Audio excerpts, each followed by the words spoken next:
2026 संघर्षानंतरची नवी सुरुवात. सर्वप्रथम तुम्हा सर्वांना नवीन वर्षाच्या हार्दिक शुभेच्छा. आपण सगळ्यांनी हे पाहिले आहे की 2025 हे वर्ष खूपच त्रासाचं गेलं आहे. जगभरात युद्ध, मोठमोठे अपघात, हिंसा, अस्थिरता, मानसिक ताणतणाव आणि वैयक्तिक आयुष्यातसुद्धा राग, अस्वस्थता, नात्यांमधील ताणतणाव आणि आरोग्याचे प्रश्न. हो ना? आपल्यापैकी बऱ्याच जणांनी मागील वर्षात असे अनुभव घेतले असतील. नमस्कार, मी healer Anjali Jadhav, founder thepositivnewsworld.com and heal with Anjali. आज नवीन वर्षाच्या सुरुवातीला मी एका महत्त्वाच्या विषयावर बोलणार आहे आणि हा विषय आपल्या सर्वांच्या जिव्हाळ्याचा विषय आहे. न्यूमरॉलॉजी म्हणजेच अंकशास्त्र. 2025ला मागे ठेवून आपण 2026कडे कसे पाहिले पाहिजे? अंकशास्त्राप्रमाणे हे वर्ष आपणा सर्वांसाठी कसे असेल? आधी थोडक्यात 2025बद्दल बोलू. न्यूमरॉलॉजी म्हणजेच अंकशास्त्रात 2025मधील सर्व अंकांची बेरीज येते 9. 9 हा मंगळाचा अंक आहे. या वर्षात मंगळ ग्रहाची ऊर्जा फार प्रबळ होती. मंगळ ऊर्जा म्हणजे नक्की काय? तर वेग, राग, आक्रमकता, अपघात, संघर्ष आणि स्फोटकता. आणि म्हणूनच 2025मध्ये जगभरामध्ये होणारी युद्धे आपण पाहिली, मोठमोठाले अपघात पाहिले, आश्चर्य करायला लावणाऱ्या राजकीय उलाढाली पाहिल्या. वैयक्तिक पातळीवर पण लोकांना बरेच त्रास सहन करावे लागले. अचानक गोष्टी हाताबाहेर जात आहेत असं आपल्याला वाटत होतं. आता 2026कडे वळूयात.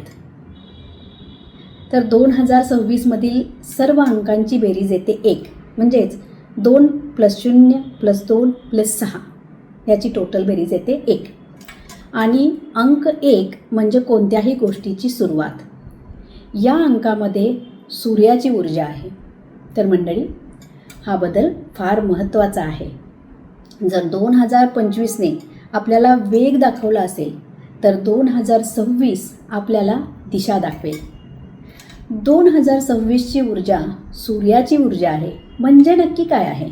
तर नवीन सुरुवात, स्वजाणीव, जबाबदारी, शांत नेतृत्व आणि स्वतःसाठी उभं राहणं. पण लक्षात ठेवा, ही मंगळ ऊर्जेसारखी आक्रमक लीडरशिप नाही. ही जाणीवपूर्वक, शांत आणि समतोल नेतृत्वाची ऊर्जा आहे. 2026 हळूवार मार्गदर्शन करतं. जागतिक पातळीवर सुद्धा 2026मध्ये संघर्षापेक्षा संवाद वाढेल, वेगापेक्षा शहाणपण महत्त्वाचं होईल. तुटलेल्या सिस्टीमला दुरुस्त करण्याची गरज जाणवेल. जगाला आता जिंकायची नाही तर सावरण्याची गरज आहे हे लक्षात येईल. मानसिक आरोग्य, भावनिक उपचार याकडे लोक वळतील. व्यक्तिगत आयुष्यात 2026 या वर्षामध्ये आपण सर्वांनी काय विचार केला पाहिजे? तर मला खरोखर काय हवं आहे? आपल्याला माहीतच नाही की नक्की काय हवं आहे. आपण नुसतं पळतोय. मी कोणासाठी जगतोय किंवा मी कोणासाठी जगते? माझं शरीर, माझं मन मला काय सांगतंय? अहो, स्वतःचा पण विचार करणं गरजेचं आहे. तर 2026मध्ये लोक वेगळ्या वाटेला वळतील. उपचार पद्धती बदलतील. जीवनामध्ये औषधापेक्षा जीवनशैली महत्त्वाची ठरेल. शांतता ही लक्झरी नाही तर गरज बनेल. आरोग्याच्या दृष्टीने 2026 शरीराला म्हणेल, आता बरे हो रे बाबा. नर्वस सिस्टीम शांत करण्यासाठी, पचनसंस्था आणि मेंदू यांचा समतोल राखण्यासाठी काही गोष्टींवर लक्ष द्यावे लागेल. जसे की हृदय, भावना, श्वास यांचा समतोल राखणे. नियमित दिनचर्या ठेवणे, स्माईल मुद्रा मेडिटेशन, EFT टॅपिंग, योग, प्राणायाम यासारख्या मन शांत ठेवणाऱ्या उपचार पद्धती आत्मसात करणे, नैसर्गिक शिस्तबद्ध आयुष्य जगण्यावर भर देणे. या सगळ्याला 2026ची ऊर्जा नक्कीच साथ देईल. एक महत्त्वाची गोष्ट लक्षात ठेवा, अंकशास्त्र म्हणजे भविष्य सांगणं नाही किंवा भय निर्माण करण्याचं साधनही नाही, तर योग्य कामासाठी योग्य वेळ ओळखणं आणि जाणीवपूर्वक निर्णय घेणं यासाठी आपण अंकशास्त्रांची मदत घेऊ शकतो. आपली इच्छाशक्ती नेहमीच सर्वात मोठी असते. शेवटी मी तुम्हाला सर्वांना असं सांगू इच्छिते की 2026 वेगाचे, आक्रमकतेचे नाही तर दिशेचे वर्ष आहे. मित्रांनो आणि मैत्रिणींनो, नवीन वर्ष म्हणजे फक्त कॅलेंडर बदलणं नाही, ते आहे नवीन जाणीवेची सुरुवात.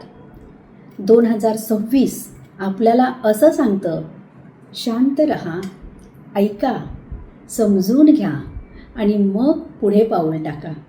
घाई करू नका.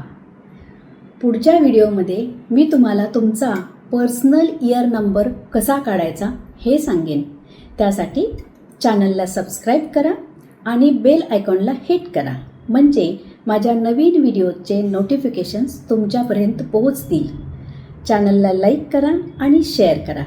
तोपर्यंत स्माईल करा, स्वतःची काळजी घ्या. धन्यवाद.